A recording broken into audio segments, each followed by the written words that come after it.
परिचय। बच्चों, क्या आप जानते हैं कि कुछ जंतु जैसे गिलहरी एवं अन्य कृंतक जंतु जाड़ों में शीत निद्रा में चले जाते हैं। वे इन दिनों में ठंड और भोजन की कमी से बचने के लिए ऐसा करते हैं। पक्षी जाड़े के दौरान ठंड से कैसे बचते हैं? पक्षियों के पंख ठंड से बचाने में अच्छे ऊष्मारोधी का काम करते हैं। ये हवा का पॉकेट बनाने के लिए अपने पंखों को फुला लेते हैं, जो ठंडी जलवायु में अतिरिक्त ऊष्मारोधक का काम करता है। उद्देश्य। इस पाठ के अंत में आप निम्न करने में सक्षम हो जाएंगे। अनुकूलन को समझना, ध्रुवीय क्षेत्रों और उष्णकटिबंधीय वर्षा वनों की जलवायु की चर्चा करना, ध्रुवीय क्षेत्रों और उष्णकटिबंधीय वर्षा वनों के विभिन्न जंतुओं के अनुकूलन का वर्णन करना।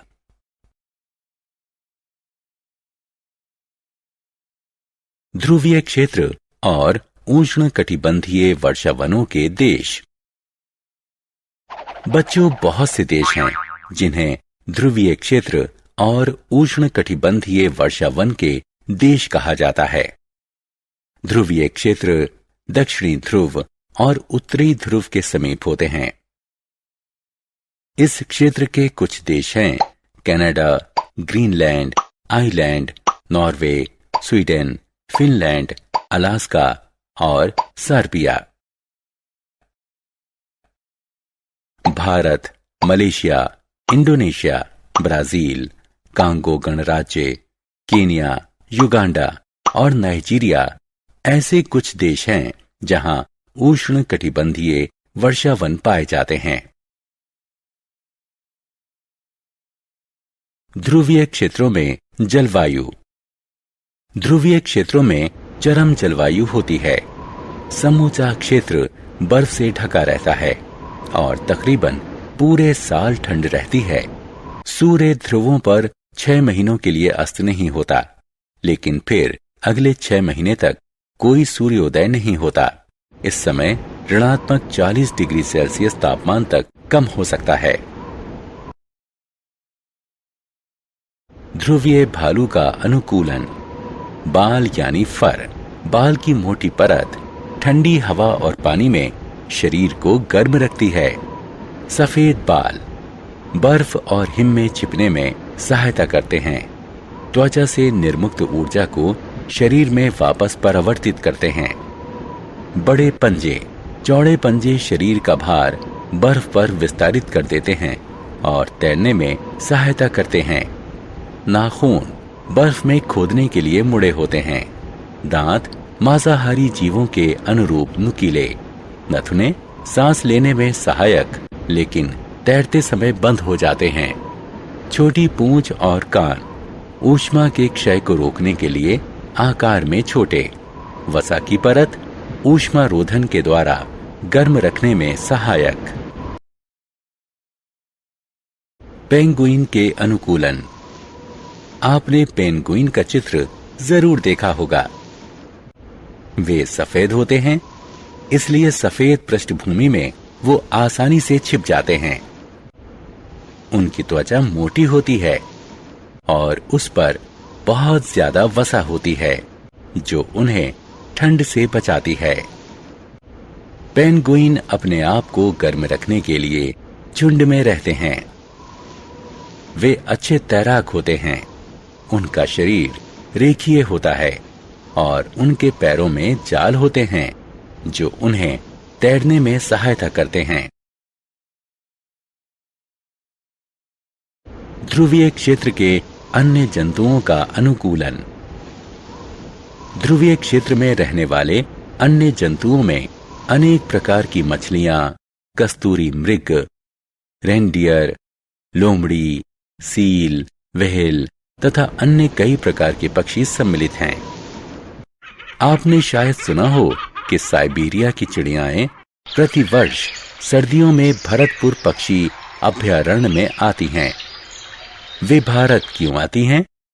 क्योंकि सर्दी में भारत की जलवायु साइबेरिया की तुलना में काफी गर्म रहती है। जब सर्दी खत्म हो जाती है तो वो अपने प्रदेश लौट जाती हैं।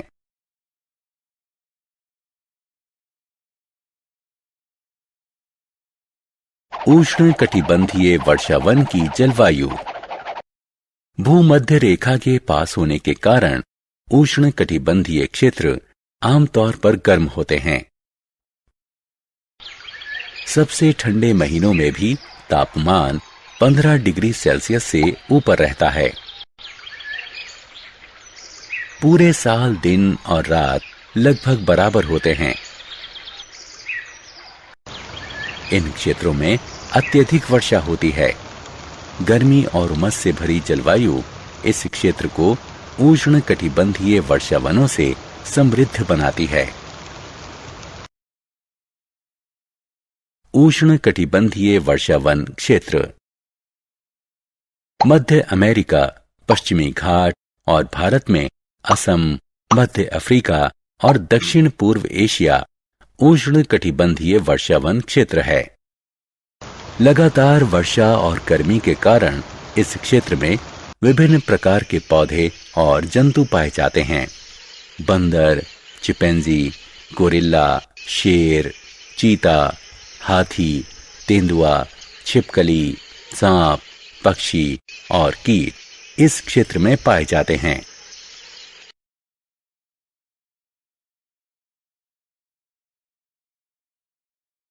उष्णकटिबंधीय वर्षावन क्षेत्र के जंतुओं का अनुकूलन। आइए जंतुओं के गर्म और उमस भरे जलवायु के लिए अनुकूलन के बारे में बात करें। बहुत से जंतु पेड़ पर रहने के लिए अनुकूलित हो गए हैं।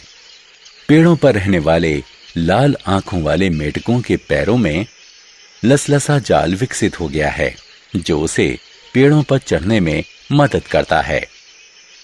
बंदरों को देखो, टहनियों को पकड़ने के लिए उनकी पूंछ लंबी होती है। बंदर के पैर और हाथ ऐसे होते हैं जो उसे टहनियों पर लटकने में मदद कर सकें। ट्रकीन की लंबी बड़ी चोंच जो उसे उन शाखाओं पर लगे फूलों तक पहुंचने में सहायता करती है जो उसका भार नहीं उठा सकती।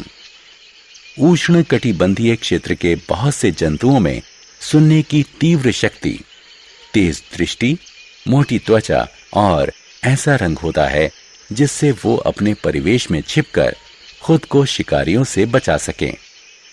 शेर और चीतों की त्वचा मोटी होती है और उनमें सुनने की तीव्र शक्ति होती है। हाथी के अनुकूलन। यह एक हाथी है। हाथी भारतीय उष्णकटिबंधीय वर्षावन का एक अन्य प्रमुख जानवर है। इसकी नाक बहुत लंबी होती है। इसे सूंड कहते हैं। इस सूंड के कारण ही इसकी ग्रहण शक्ति बहुत तीव्र होती है। सूंड से हाथी भोजन भी उठाता है। बड़े दांत उन पेड़ों की छाल निकालने में सहायक होते हैं जिन्हें खाना हाथी पसंद करता है। हाथी के बड़े कान उसे हल्की से हल्की ध्वनि सुनने में सहायता करते हैं। वे गर्म और उमस भरी जलवायु में हाथी को ठंडा रखने में सहायता करते हैं।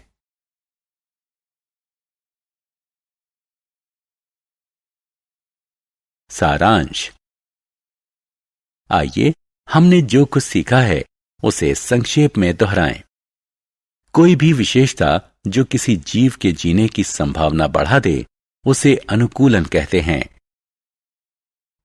ध्रुवीय क्षेत्र साल के ज्यादातर समय बर्फ से ढके और ठंडे होते हैं। ध्रुवीय भालू और पेंगुइन ध्रुवीय क्षेत्र के जानवर हैं जो पूरी तरह से ध्रुवीय क्षेत्र की ठंडी जलवायु के अनुकूल हो चुके हैं। उष्णकटिबंधीय क्षेत्र में कोई जलवायु नहीं होती। लाल आंख वाला मेढक, बंदर, चीता, हाथी, तेंदुआ इत्यादि उष्णकटिबंधीय क्षेत्र के गर्म और उमस भरी जलवायु के अनुकूल हुए हैं।